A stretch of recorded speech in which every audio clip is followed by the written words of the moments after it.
Hello hi welcome back to my channel. అందరూ ఎలా ఉన్నారు? బాగున్నారు అనుకుంటున్నాను. మళ్ళీ ఒక సింపుల్ కేక్ డిజైన్ తో అయితే వచ్చాను. ఇక్కడ నార్మల్ గా రెగ్యులర్ గా ఎలా అయితే కేక్ ఐసింగ్ చేస్తామో అట్లానే ఐసింగ్ చేయాలి. కాకపోతే ఇది నార్మల్ క్రీమ్ కాబట్టి మీకు కొంచెం ట్యాప్ చేసి చేయడానికి కొంచెం కష్టం అనిపిస్తుంది. మీరు నార్మల్ గా కూల్ కేక్స్ మీద కూడా ఇలాంటి డిజైన్ అయితే చేయొచ్చు. చాలా ఈజీగా ఉంటదన్నమాట. ఒకవేళ గనక మీరు ఫస్ట్ టైం ఈ ఛానల్ ని చూస్తున్నట్లయితే please do like, share and subscribe and support చేయండి. Thank you so much. ఇప్పుడు దాకా ఎవరైతే సపోర్ట్ చేశారో వాళ్ళందరికీ కూడా.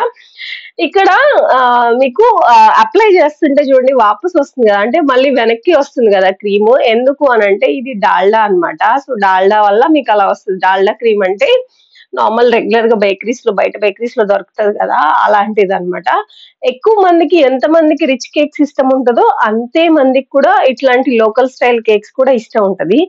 ఎందుకంటే అది తింటే షుగర్ కంటెంట్ ఎక్కువ కాబట్టి వాళ్ళకి ఇష్టము. సో మనం కస్టమర్ ఏది కోరితే అది చేయాలి కాబట్టి వాళ్ళ రిక్వెస్ట్ ని బట్టి ఇది 3 kg కేక్. 3 kg కేక్ కి మనం 800 గ్రామ్ బేసెస్ ఏవైతే ఉన్నాయో అవి 2 తీసుకున్నాం అనమాట. 800 గ్రామ్స్ కి బేసెస్ 2 తీసుకొని మిగతాదంతా క్రీమ్ అప్లై చేస్తున్నాము. లోపల లేయర్ వచ్చేసి ఒక 150-200 గ్రామ్స్ ఉంటది. పైన వచ్చేసి ఒక 450, 500, 600 గ్రామ్స్ అట్లా ఉంటది. సో దీని మీద ఏంటంటే నార్మల్ గా ఐసింగ్ అయితే ఇలా చేసేయాలి. ఈ ఐసింగ్ ఇలా చేసిన తర్వాత రెగ్యులర్ ఐసింగే, కాకపోతే మీరు కూల్ కేక్స్ అలవాటు ఉన్న వాళ్ళకి ఈ కేక్ ఐసింగ్ చేయడం కొంచెం కష్టం అనిపిస్తుంది. కాకపోతే మీరు ఇలాంటి icing local style cake icing చేస్తే గనక మీరు ఏ కేక్ నైనా ఫినిషింగ్ ఇవ్వగలరు అనమాట. సో అది అన్నమాట. ఇది వచ్చేసి కోల్డ్ జెల్ లో రెడ్ కలర్ అయితే కలిపేసి స్పైడర్ మ్యాన్ డిజైన్ కి అయితే కేక్ ని రెడీ చేసామన్నమాట. స్పైడర్ మ్యాన్ డిజైన్ చాలా ఈజీ.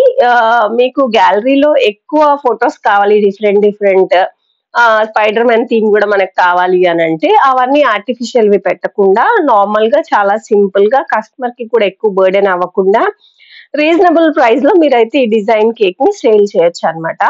సో ఇదైతే ట్రై చేయండి. మీకు గ్యాలరీలో పెట్టుకోవడానికి బాగుంటది, పిల్లలు చూడడానికి బాగుంటది. కలర్ కేక్స్ అడుగుతారు ఇందులోనే, ఇది స్పైడర్ అండ్ రెడ్ అని అంటారు కానీ వాళ్ళైతే బ్లూ, పింక్, రెడ్ అన్ని కలర్స్ అడుగుతారు. ఎల్లో కూడా అడుగుతారు, నన్ను అడిగిన వాళ్ళు ఉన్నారు. సో అట్లా చిన్న చిన్న కేక్స్ చేయించుకుంటారు కాబట్టి చాలా బాగుంటది.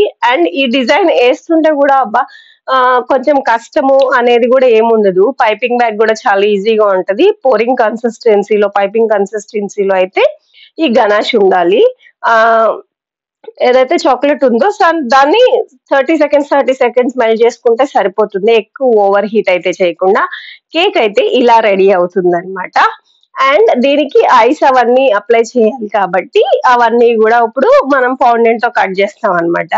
ఇక్కడ వచ్చేసి మీరు గనాష్ ని పైప్ చేసేటప్పుడు సేమ్ పైన ఏదైతే డిజైన్ వేసారో అదే డిజైన్ కింద కూడా వేయాలన్నమాట. కింద కూడా వేస్తేనే దానికి లుక్ వస్తుంది. మీరు ఓన్లీ పైన వరకు వేసేసి వదిలేస్తే ఆ లుక్ రాదు. ఒకవేళ మీకు గనాష్ కనుక జారిపోతున్నట్లు అనిపిస్తే ఒక 2 minutes ఫ్రిడ్జ్ లో పెట్టండి, అది సెట్ అవుద్ది. అప్పుడు దాని తర్వాత మళ్ళీ మీరు పైపింగ్ అయితే చేయొచ్చు అనమాట.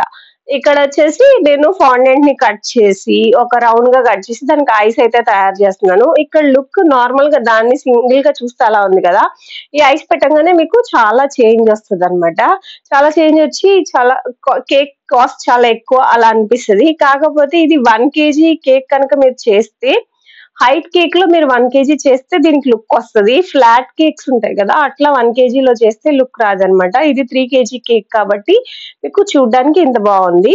సేమ్ ఐస్ మీద మళ్ళీ పైపింగ్ చేయాలి. పైపింగ్ చేయకుండా అట్లా నెక్ గా వదిలేసారు అనుకోండి, మీకు ఆ లుక్ రాదు. మళ్ళీ దీనికి ఐస్ కూడా ఇట్లా సైడ్ పైప్ చేస్తేనే లుక్ వస్తుంది. సో దాని మీద ఫౌండెంట్ రాసి హ్యాపీ బర్త్డే విషెస్ ట్యాగ్ అలాంటిది ఏదన్నా పెట్టేసి మీరైతే ఇదైతే డెలివరీ చేయొచ్చు. కేక్ అయితే ఇలా రెడీ అయింది. ఒకవేళ గనక మీకు ఈ వీడియో నచ్చినట్లయితే please do like, share and subscribe. Thank you. By by.